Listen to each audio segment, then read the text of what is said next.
Alright, hi, hello. I am Colby. I am CoDameron. I am here to open more cards, Star Wars cards unlimited, Star Wars Unlimited cards. I have my last box, not my last box, but you know, my last box today for sure.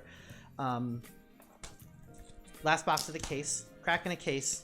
So excited to be cracking a case. Again, this has always been kind of, not a dream of mine, but the thing I've always wanted to do is to have the money, have the resources, have the reason, have the excitement of a game to be like, yeah, I'm gonna spend a whole lot of money and time opening a case, cracking a case. I'm gonna enjoy all the cards. I'm gonna bring out all the cards and really understand what they do. I'm so excited for this. I still haven't pulled a showcase yet, but I pulled a ton of great hyperfoils. At the end of this, we'll kind of go through and just kind of review a lot of the cards that we've been pulling, a lot of the ones that are really excited about. And then later, we'll organize them all. We'll organize all the cards and put them in the binder. And I guess I'll show it off. I don't know. That button. Hey, look, we're back. We just left off with box 3. It was a banger. We had a bunch of great cards. And I was looking at cards. I'm like, what do I want to start out talking about? I want to start here. I'm going to start with Search Your Feelings while we open some packs. Because that's what we're doing. We're opening packs. Search Your Feelings is a card that was on top of that stack, which means I'm looking at cards and I'm like, I want to talk about this card.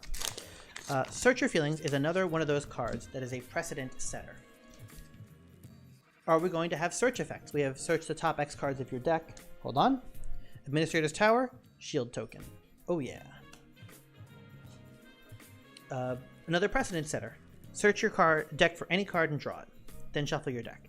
I love that in Star Wars Unlimited, the unwritten rule or the written rule is if you ever search cards, you shuffle them and put them on the bottom of your deck. And that means if you search for a card in your whole deck, you're just shuffling your whole deck and you're putting it on the bottom of your deck. I love that.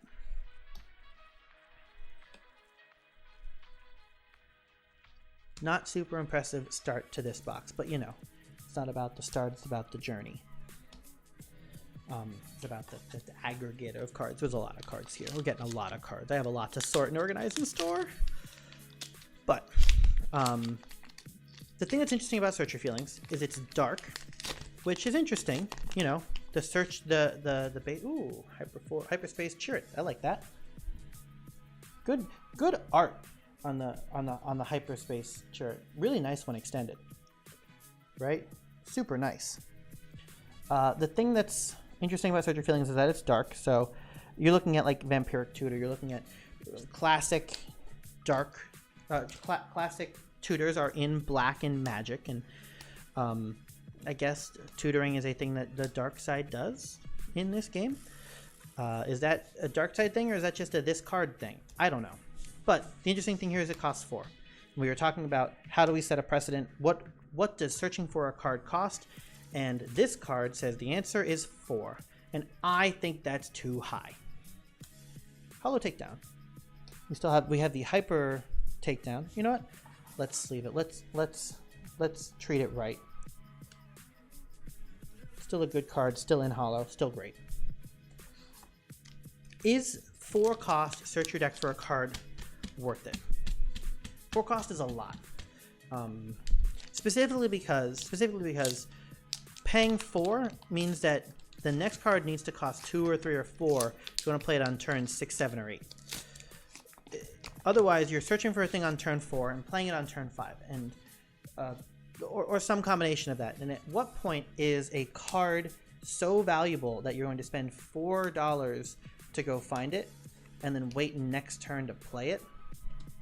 Is it like Super Laser Blast, but then that's too high up on the thing? Is it just nice to have the toolbox, but is the toolbox like the toolbox of I'm going to go search for anything that I want, but is that worth it to do a turn in advance? We're getting cool cards, like cool treatments, but like remember last box we were getting the K2SO, we were getting the crazy stuff in the hyperfoil. Still hyperfoil, but it's only a Jetta Agitator. You know? Are we looking for, of course we're looking for the showcase, but again, I'm not here to pull a showcase as much as I am just to pull a good base of cards. I want to have all the leaders. I think I got most of them in hyperspace too. I have a good base of the card. I don't know offhand what I'm missing. I'm sure if I found some, when I go look, I'll just be missing a legendary or something here or there. Catacombs of Cadera, shield token. Oh yeah.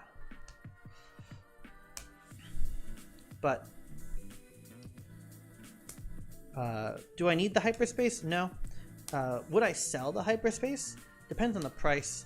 I don't like selling cards generally, but if it can help me subsidize, I paid a lot of money for these cards, so you know, that's what you do.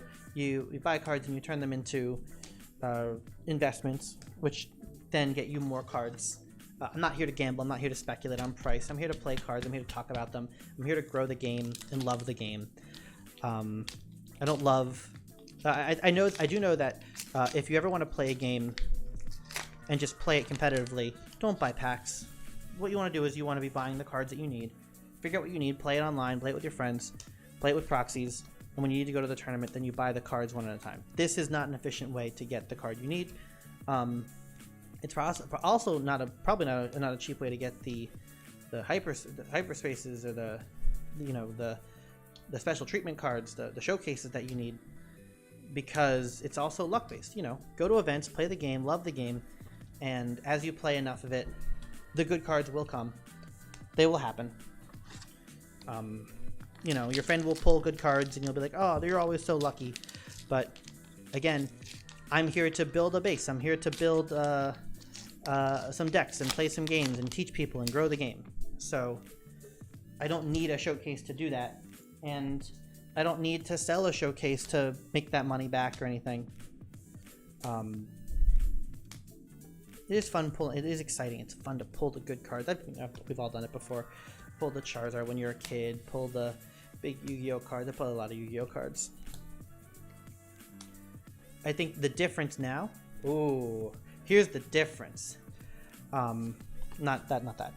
I might be more excited about pulling this Cunning than a show. That's not true. But I love Cunning. I think Cunning is so good. I think I've already got one of them. I don't think I have two of them. Thank you, Search Your Feelings. I know I've got at least one Cunning. And this is one of those aspect-specific cards that I want to talk more about. It's legendary, which I think is fair for the powers of these cards. Hey, look, my muscle memory is going to the full pack pulls again. Which I think I like better, the full pack pull. The aspect cards, you know, this one's stronger than that one, whatever. But I do think that Cunning is one of the best ones. Let's look at it.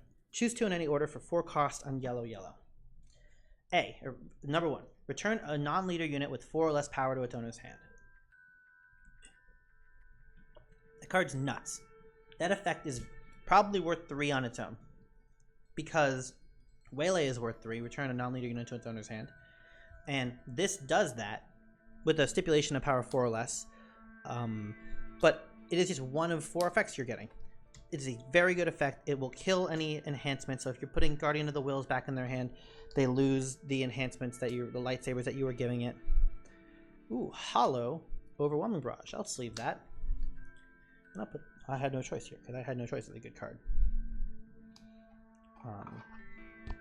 Overwhelming Barrage. Hollow. Great card. Yeah, notably, it doesn't even have to be an enemy unit. Cunning puts it into, you can put it in your hand, so you can get on play effects again, and there's a lot of, like Cantina, where's Cantina Bouncer, right? 4 power or less is very different than 3 power or less. It just means you, like the bombs are 5 and up. Cantina Bouncer, though, when played, you can return a non-leader card to its owner's hand, in yellow, in double yellow, so you're definitely, if you're playing Cunning, you're playing Cantina Bouncer. And it doesn't say 4 cost, it says power 4, so you can get this effect again. It's so much tempo, it's so much value, and just the first one. So then there's giving unit +4, +0 for the phase, surprise attack, minus the attack, so without the attack yet, but that's really good to push more damage for game, to push more damage for a special kill. Exhaust up to 2 units, up to 2, noting that you can choose to exhaust 1 if your opponent only has 1 unit. You don't have to over exhaust. And then an opponent discards a random card. That's kind of the aggression has like draw a card effect. Discard a random card is like the other effect that you're doing. Hey, look, that's Fire Spray. Good card. Very good card. Force it with me, also a good card. As the extra effect, that's real card advantage in Cunning. Great effect. And the reason, okay, so the reason that Cunning is so good is it has 2.5 effects that affect the board. You can, a lot of times, if your opponent's going wide, you're going to go return a non-leader and exhaust 2 units. Because you can exhaust any unit. You exhaust 2 of the big guys, you return the not big guy, and suddenly you've played 1 card and affected 3 units that you chose of your opponent's. That just being the card, if the card was pay 4, return a non-leader, and exhaust up to 2 units, that'd be worth it. The cost is in the flags, right? In the aspects. The cost is in deck building. That you're bound to be yellow, or playing it for 6, which honestly might be worth it. Hyper, search your feelings. I'll take that. Wedge. Bounty Hunter Crew. I'll take that. Double rare. That's a double rare pack.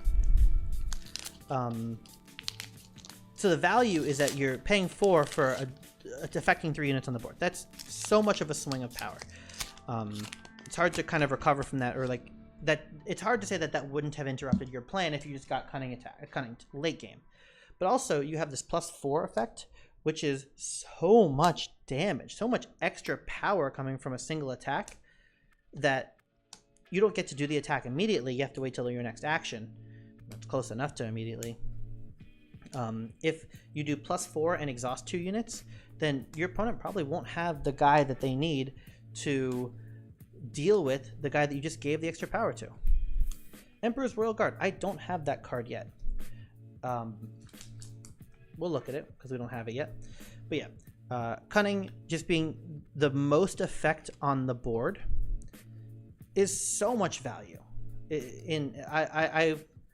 I think you're not supposed to discard that card. I think you're supposed to play. I think you are supposed to play 3 of it in yellow decks. I think this card alone is worth playing yellow for.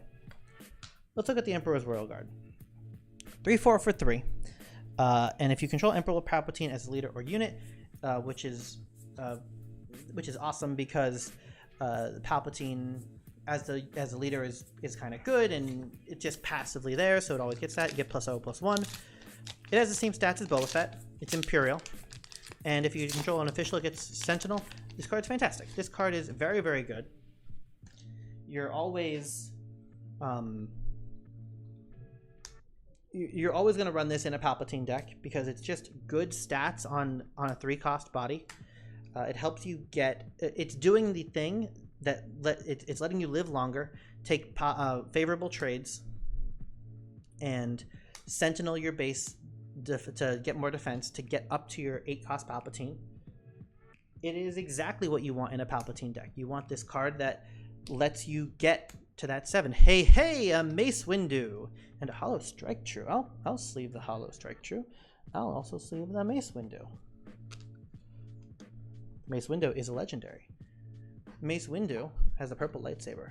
Mace Windu has Ambush. I don't think you need more than one of these in a lot of decks when you want to run them.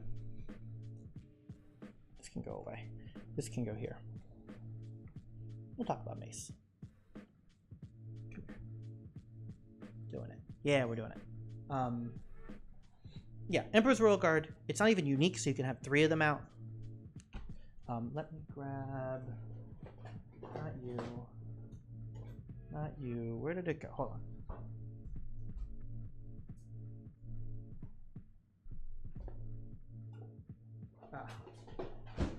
I know where they went. They went in there. We'll grab... No, I don't want to grab mint. I don't want to grab my mint matte sleeves. Okay, we'll roll with it. My extra... Okay, you know what I'll do? I'll grab my extra sleeves I put in here because they're heavy and they helped weigh down the thing. I will put this in here now to return the weight. I will put it back. All of my setup is as it should be. Thank you. I get to open a new box of sleeves. I'll de-sleeve, I'll re-sleeve, I'll make this more consistent. But right now I'm just rolling with it. Got my sleeves. Very good. I'll put the Royal Guard in the sleeve. We got the sleeves. I might as well put the guard in it. Yeah, Royal Guard, great card. Just good efficiency, good effect. Very valuable. 3x in any Emperor deck. Love it. Mace Windu. I love that they put him in the core set. Great art. They have the OP set, so like getting the Mace Windu in the pack is really cool, but I think everyone will have Mace Windus going forward.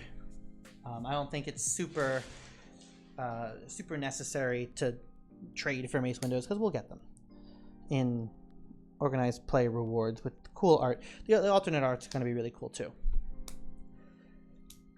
Mace Windu says ambush, so he comes in and he hits a thing, and then if he hits a thing and he kills it, you ready him, which is awesome. It just comes in and potentially deals a bunch of damage to a bunch of things. Now, Mace Windu is another one of those cards. Who was I talking about a minute ago? Krell. I'm talking about Krell. It was a couple of videos ago, actually, where they really want this card to exist that says, when you play a unit, give it a shield. Thailand Fighter. Traders is really good. We'll talk about Traders. That's a card worth talking about. I'll sleeve it in. Why not? Kind of like Bosk, who, not Bosk, Rook, who wants to come in and hit things. Rook has to wait a bit, but Mace Windu can come in and just do it. He can hit a thing, get ready, and then hit the base for 5, which is kind of really cool on turn 7, late game, later game. The Mace Windu effect just is very strong. I don't think you ever need more than one of it in a deck. That's not true. I have no idea about that. It's a closer.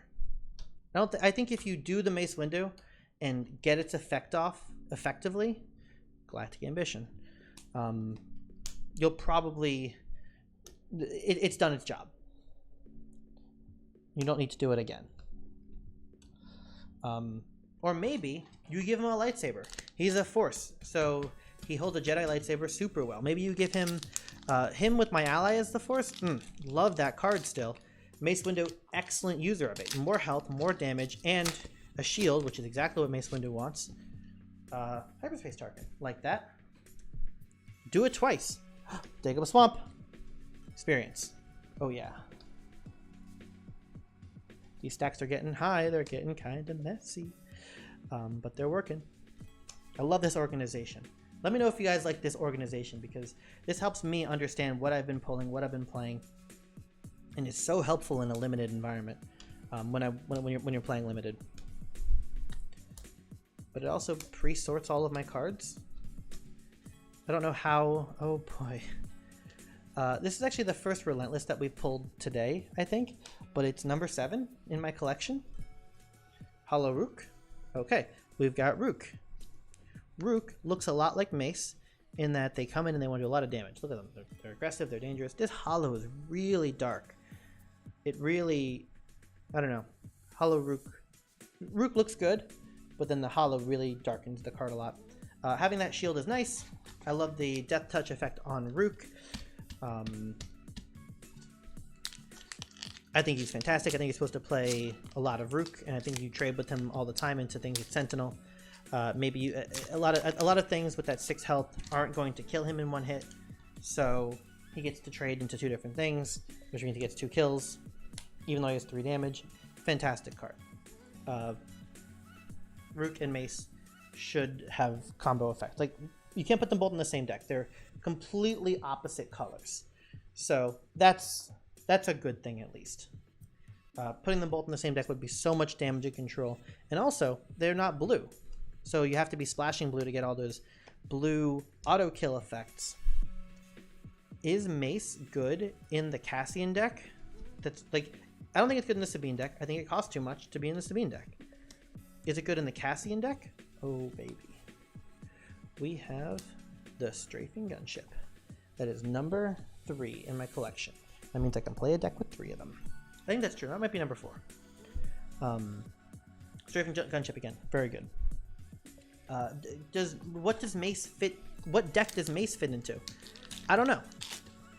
Does it want to be in a ramp deck to get up to 7 with green? Does it want to be... Hold on. Thank you. Does it want to be in a Echo Base shield token? Oh yeah. Does Mace want to be in a ramp deck to get out? Does it want to be in a Luke deck to go slow? Control with blue? Or is it actually a really aggressive card where you come out, you kill a thing, and you get to do 5 damage to base afterwards? That might just be the best use case of it. I think there's a lot of creative space to play with Mace. It's just a very generic, very powerful card that comes in, deals with the thing, and then sometimes can be still a threat that turn. Traitorous is another precedent-setting card that I love in this game. It is the take control of a thing. Change of Heart is this also, but the take control of a thing effect. Who knows if they were going to include that with Star Wars Unlimited, but they did. It's powerful. It's cost 3 or less. It's not. It's printed cost, so it's always what it is.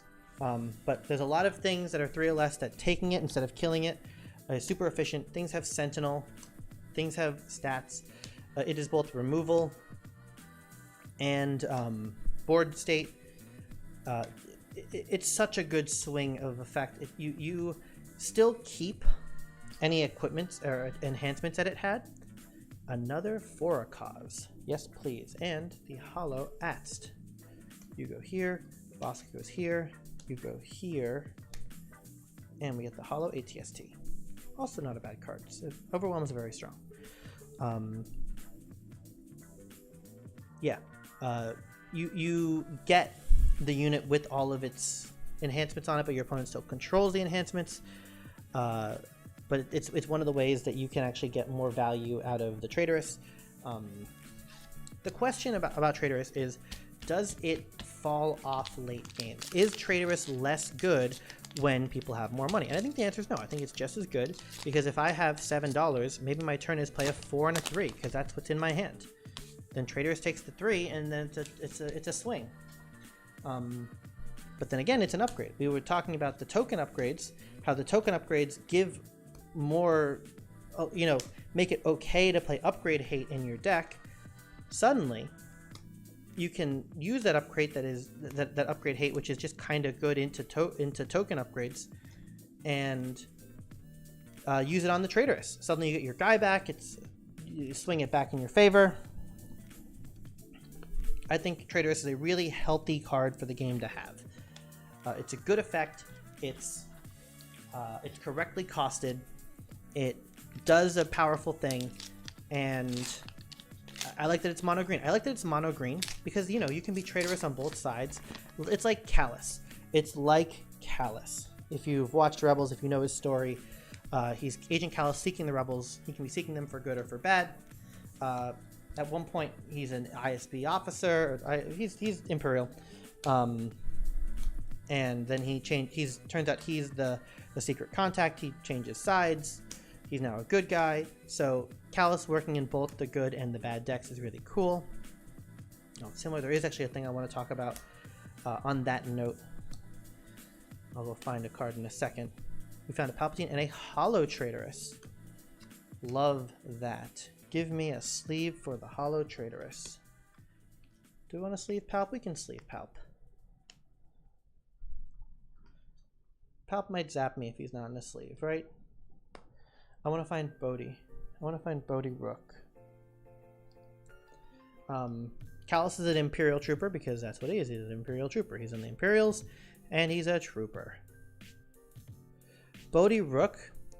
I was building a double yellow cunning deck, and Bodhi Rook is an Imperial Rebel, which I love that. Rebels are typically the light side cards, the Imperials are typically the dark side cards, and Bodhi Rook being double cunning, being the spy, is so cunning that he is both an Imperial and a Rebel. He works in both decks. He gets all the boosts. He can be with the Fleet Navigator, the Fleet Booster, whatever. The Rebel Ace, he gets all of the boosts from both sides. He slots in perfectly with both of those decks. That's a little piece of flavor that works so well with the mechanics of the game that I love. I want to highlight. Like, that's the sort of thing. Whoa. Oh. But also this. But also the Luke, the Hyper Luke in the uncommon slot too. Let's sleeve the Hyper Luke. I have a foil Luke and I have a Hyper Luke. I think 2 Lukes is plenty. Maybe 3 Lukes is better, but you know, I can't complain with a double Luke. We got the gunship. Do I already have this in Hyperfoil? Maybe. Glad I opened that other box of sleeves, right? Yeah, Bodhi Rook, very cool card. Let's take a look at some of these cards. So you go here. The Traitorous and the Callous go here. Good for flavor. ATST goes here. That's one pack. That's a good pack, right? Gunship, Ambush on a 3/4. I don't know if Ambush is really great on a 3 power body, but there's a lot of 2/3s. There's a lot of 3 health things in space, so 3/4 Ambush in space might just be fine. It's a little uninspired, a little unexciting, but I think it's good. But Luke is Luke Skywalker. He's the bomb. He's the bomb of the set. He costs 7, comes in, and he comes in and deals -3, -3, or -6, -6. He basically drops in and kills a thing, which is a very good effect. Anything that can come into play, do an effect like Akbar, and then still stick around in the field to be really cool is great. Akbar is great because he's a 1/3. Ooh, another security complex. That's good. We'll sleeve that.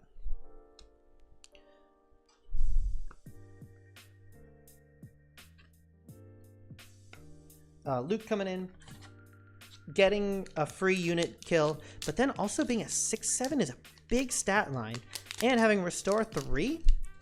Luke is a monster. Luke can single-handedly come onto the table and stabilize a board state. It's kind of wild the effect that he can have. He doesn't get so like Luke doesn't have Ambush, doesn't get to Restore 3 the turn he comes in, but he gets to threaten us as a 6/7, bigger than Luke as a leader. Threaten your leader that might have come out on turn 7. Another Avenger, another legendary. Not bad. Hyper 5th Brother, Avenger, and Callous. And Kanan. Very good. Yeah. Luke comes in, and then next turn, like he comes in, he doesn't have Ambush, but he does get to kill a thing with his effect. Like, that's nuts. And then he's a 6/7. 6 is a big number. And Restore 3. 3 is also a pretty big number for Restore. Chirrut, Dagobah.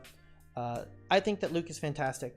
I think that light blue decks that Luke needs to be in are capable of holding out long enough to get to play him. They can get to that turn 7 where you play that 7 resource card, and then playing Luke on turn 7 is worth your turn. It is worth the resources of your turn. And with that, we are on our last pack. This is our shot to get another really cool card. I would love showcase, but honestly, I have had so much fun opening these and talking about these cards and really just working on this together with y'all. Thank you so much for being with me on this journey, and hopefully, nice. Oh yeah, shield token. Hopefully, we'll meet in the real world. We'll play some cards. We'll build some decks. We'll play some great stuff. And we'll all enjoy this game together.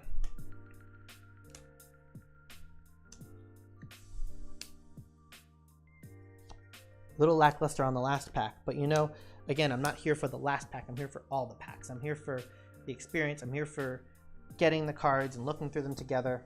Uh-oh.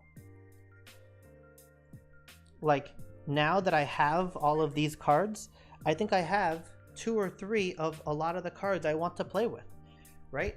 I've got all these rares. I've got all these legendaries. I've got a really good base of cards. Oh, I really don't want to move the camera. That's such a bad idea. I wonder if I can thumb through them forward. I wonder if I could do this and then this. Hold on. Didn't think about this. Is this gonna be good? Not really. What if I pull back a little more? Huh? Nah, we'll come up. We'll do it up here. Right? Uh-oh. Everything's going wrong, guys. Everything's a problem. Everything is a catastrophe. It's fine. But let's take a look at the cards we pulled, right? Not Glare, Luke, and Kanan. A lot of these bases. We got all the rare bases. We have we have a full set of strafing gunships, which I love. We have the mace. We have double cunning because it's in the book. We have overwhelming barrages. We got a lot of hyperfoils. We got Boba Fett. We have the triple K2SO in one box. Uh-oh. Dooku. Heroic Sacrifice. Oh boy.